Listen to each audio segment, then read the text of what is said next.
Pilsen's my neighborhood. You know what? I lived here for all my life, and it's going through a little bit of a change. Remodeling, so to speak. Back in the day, you used to, God forbid, you would get shot. You'd be like, damn, I just got shot. Now you get shot, you'd be like, damn, I got shot? In Pilsen? Gotta try to act like you didn't get shot in Pilsen. Hey, dog, you good? I heard you got shot. Yeah, man, I'm good. Where'd you get shot at? Huh? I was in Inglewood, up there no good. Really? I heard you got shot in Pilsen. Hey, who the fuck told you that? They're fucking lying.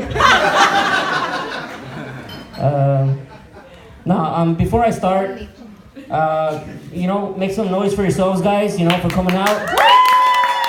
Supporting everybody that came to perform.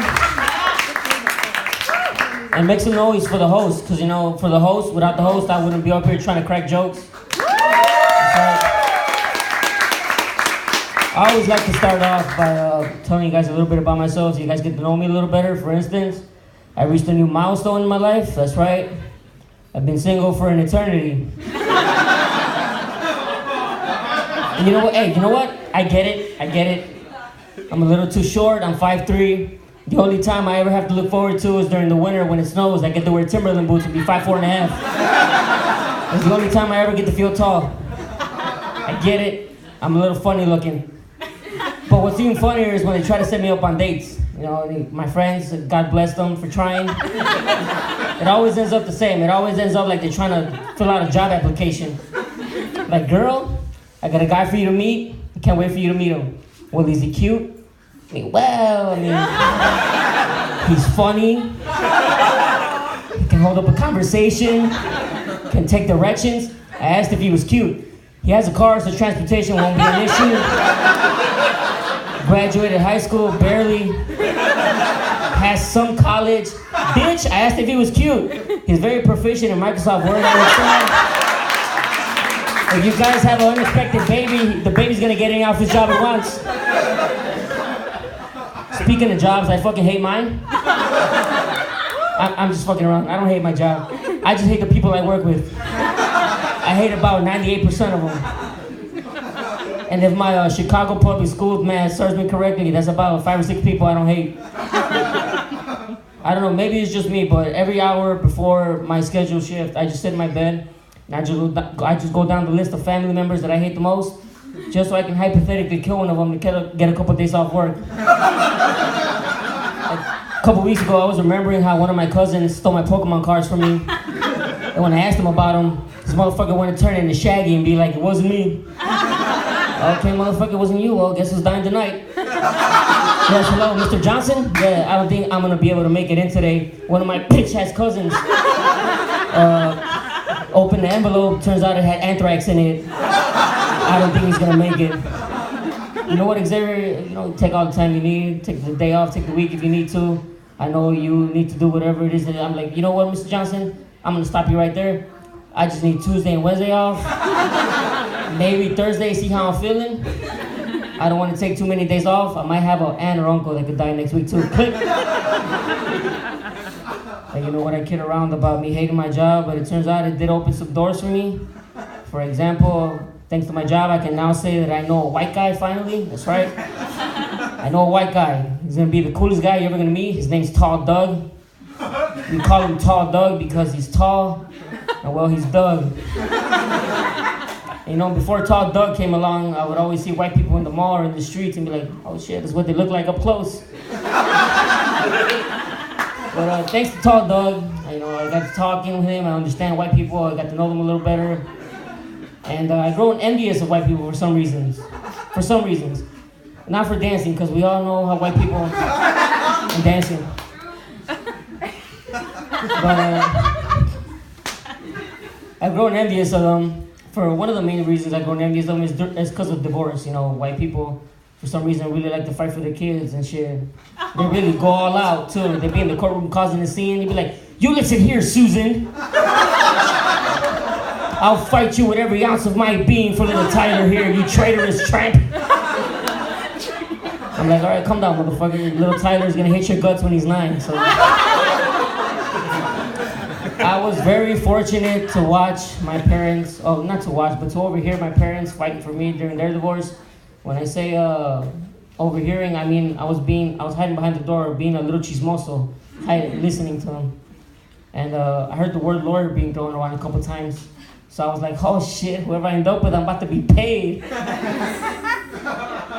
I stood behind the door too long. It come to find out they weren't arguing about who got to keep me the most time. They were arguing about who got to keep me the least time. As soon as I heard that, I burst through the door and turned to Denzel Washington at the end of training day. Oh, you motherfuckers. All right, I'm putting cases on all you bitches, that's right. You think you could do this shit to me? I looked at my dad and I told him, I'll have you playing soccer in Pelican Bay. Now in the movie, Denzel Washington says, I'll have you playing basketball at Pelican Bay. But we're Mexican, my dad's only 5'9". I don't think he's gonna do too well in a pickup game of basketball in Pelican Bay. I don't hate my dad that much for him to fuck around and get his ankles broken and then get dunked on and then have testicles dangling in his face. I don't think that's just cool. Another reason why I kind of envy white people is for the bedtime stories. They had some A1 bedtime stories. I mean, what did they have? Snow White and the little bitch ass 7 dwarfs? What were their names? Drowsy, happy, angry, sleeping. It sounds like she was living in a house full of cholos. And they were about the same fucking height. And who the fuck cleaned this table, Holmes? It was little Sleepy Holmes. He fell asleep halfway through the table and he's knocked out. Okay, puto. What else did they have? Cinderella and Prince Charming? What was her fucking deal? She had to be home by 12? Listen, that's 2 more hours of turning up that any of us has ever gotten from our Mexican parents. I remember my sister's curfew was 10:30 the latest. My mom was like, mira cabroncita, te quiero aquí a las 10, 10:30. Si no vas a ver, cabrona, síguele. You know, what were our bedtime stories? What was our bedtime stories? La pinche llorona. The fucking weeping lady. Now I know there's some non-Latinos, non-Mexicans in the crowd, so I'm gonna give you the quick version of what the legend of La Llorona is. Once upon a time in Mexico, there was this crazy bitch that had a bunch of kids, and I guess one day she was trying to turn up, and her kids kept crying, so she didn't know how to shut them the fuck up, so her solution was to drown all of them. Now, I guess she felt bad because ever since then she roams the streets of Mexico, trying to make up for what she did. She goes to the streets like, mis hijos, my children. And she randomly breaks into a Mexican citizen's home and drowns one of their kids. Now when you hear this as a kid, you don't think rationally. Your mom threatens you with this. You're like, mira cabrón, ¿vamos a call la Llorona?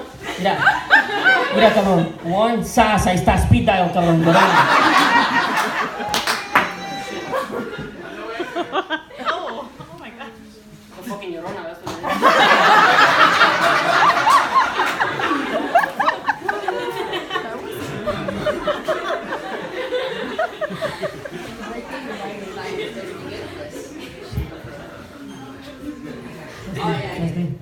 God damn, she about to whoop my ass like Llorona, she's coming for me shit. Oh man.